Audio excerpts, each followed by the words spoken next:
conversation that we've been waiting to have with you today. You begin to notice that the things that you lightly are contemplating are flowing easily into your experience. Because in the light feeling, in the absence of effort feeling, in the light, so light, maybe it's because it's unimportant, maybe because it's unimportant, I haven't been beating the drum of it, and so I don't have a lot of momentum going in opposition to it. But in the lightness of it, the universe demonstrates it in some obvious way. So this is what brought Esther to the question. The lightness seems like the opposite of effort. So when I find myself trying, which is, we hear that from you a little bit, in the realization that you're trying, you might want to stop and say, this trying could be counterproductive. I'm efforting, which means I'm not engaging the energy that creates worlds, which means I think I'll just give this another run tomorrow. And as you do that and do that and do that, you're going to find that effort is not a factor in your experience. You're going to find that trying and struggle are not a factor in your experience. You're going to begin to discover that things that you want lightly come easily. So there's something important to be talking about there. How can I feel light about something I've been so intense about for so long? And we say, by giving it a rest. By giving it a rest. By focusing on some other things for a while. Or by getting as general about it as you can. And things just work out. They just work out. Funny thing to hear from someone who's teaching you about deliberate creation. Deliberate creation. Deliberate creation is about tuning your frequency. Deliberate creation is about feeling your emotions and knowing what they're telling. Deliberate creation is about understanding the relationship between who you really are and what you really want and what you're doing right here and now. Deliberate creation is about chilling out so that there's no resistance and then focusing. It's about tending to the frequency first and then applying the thought. Oh, all right now. Integrity. Abraham, you said that I think and then I feel. So, are you actually taking thought back to the element of frequency? Yep. Can you find a frequency without a thought? Can you feel the frequency of love? Can you feel the frequency of love? Now, don't get carried away about who you love or who you loved or anything like that. Just feel the frequency of love. Can you feel the frequency of love? Can you feel the frequency of enthusiasm? Can you feel the frequency of fun? So it's possible to feel a frequency by interpreting it through emotion in a sort of thoughtless place. That's all we're asking you to do. That's the thing to do first thing in the morning. Wake up and enjoy the non-thought. Don't be too quick to try to figure out what this day means and where you have to go and what you have to do. Just give yourself, if you can, 68 seconds of just basking in the energy, in the non-action, non-verbal, even non-thought, vibrational frequency. Just give it a chance and see what happens. And then watch how the thoughts begin to follow suit. It is our promise to you. Get that momentum going and you'll be off on the right foot. And as soon as tomorrow, you'll have a day unlike any other day that you've ever had. We're not kidding you. Give it a month and you'll feel absolute control of your experience. And when people see the difference in the way you feel, they'll say, what are you doing? And you say, it's kind of hard to describe. I'm doing a lot less than I've ever done before. Well, what do you mean? Well, I'm focused upon the way I feel.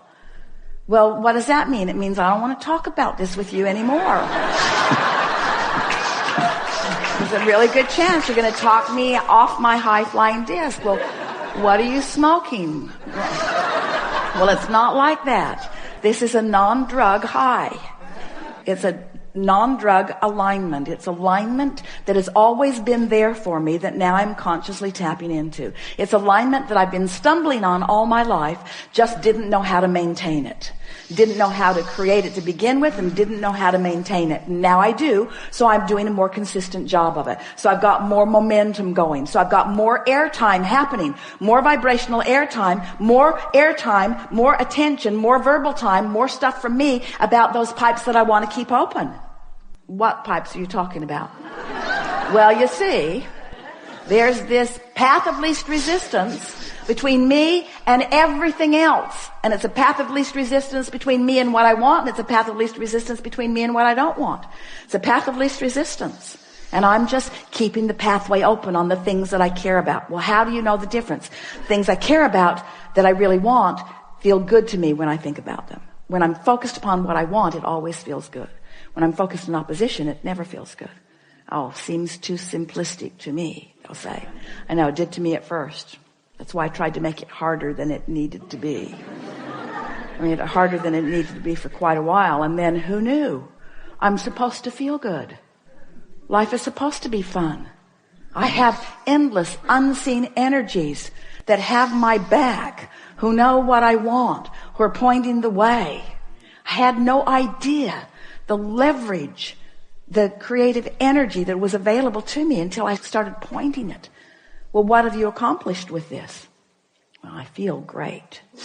I know, but what else? Well, I just feel wonderful. Well, what else? Well, it's too much to tell. Well, tell me something.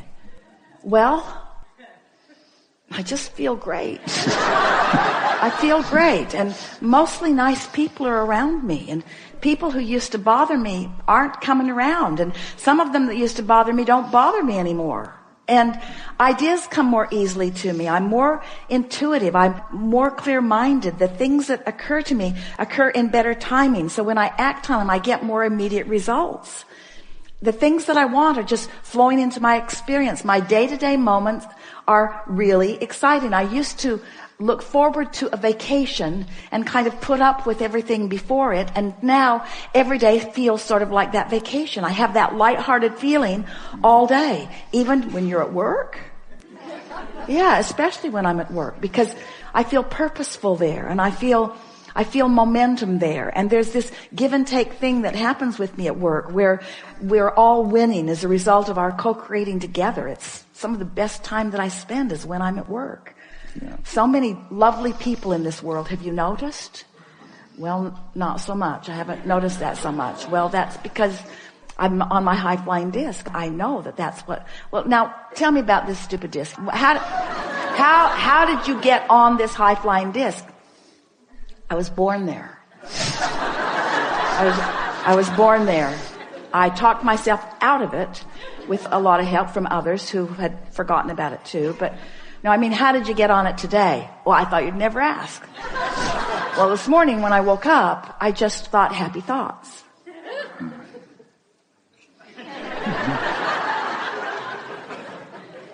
So that's your philosophy. You just think happy thoughts. Yeah? I stopped watching television for the most part. There's some shows I really like that I am recording and watching, fast forwarding through all the commercials, which means television won't be around for long because,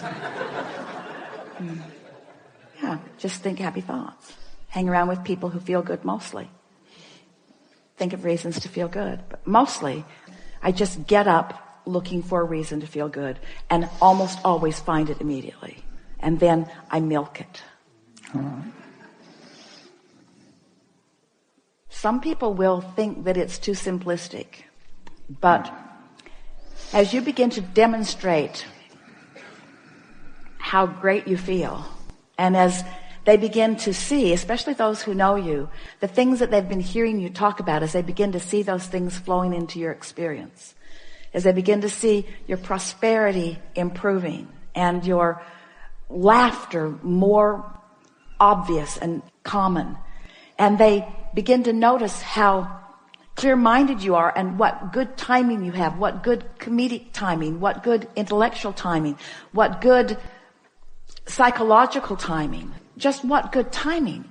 It's going to be so noticeable. You are going to be such powerful demonstrators of those who have accessed and harnessed and directed the energy that creates worlds, that a sort of euphoric feeling of joyful invincibility is going to be yours, to the point that when people point out even the most serious seeming from their perspective of problems, you're going to stand solid in your knowing of all is wellness, and you're going to support them in the same way that Source supports you, by not freaking out because they have chosen a lower flying disc.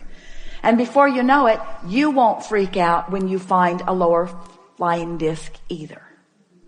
You'll understand how it works. You'll understand that, this is just a step one moment, and that's all part of the process. I'm predominantly now, for the first several years of my life, I was predominantly in step 3, because I was born that way.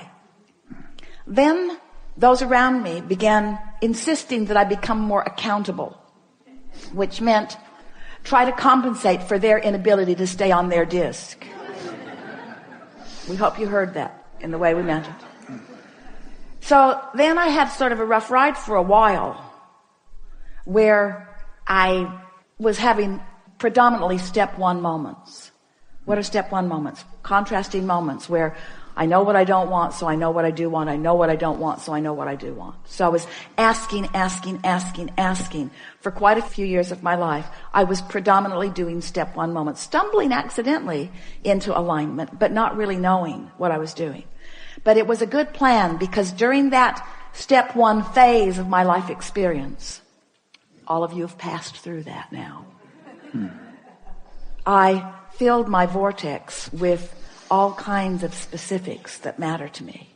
And now you're in the step 3 phase of your life experience, where now getting on the high flying disc, that's your work, that's your work, that's your work, that's your work, that's your work.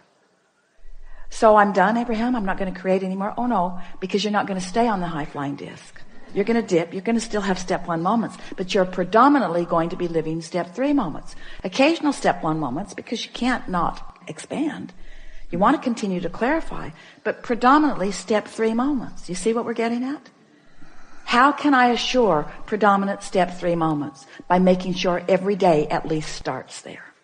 And if we have done the best sales job that we have ever done about anything, we've convinced you to at least give it a go, to at least try to see what happens. And we would so love a repeat of this gathering with these identical magnificent beings 30 days from today, to hear from you what has happened since you have found and established and maintained and enjoyed and understood what it feels like to be on that light-hearted, good-feeling, high-flying disc. We are certain at this moment that there is nothing important that we know that you don't know. We can feel that you have found resonance with some basic things that are important to who you are. And most important, we can feel that you feel sort of energized, maybe inspired is a better word, to offer some focus that we know is going to serve you in a really powerful way.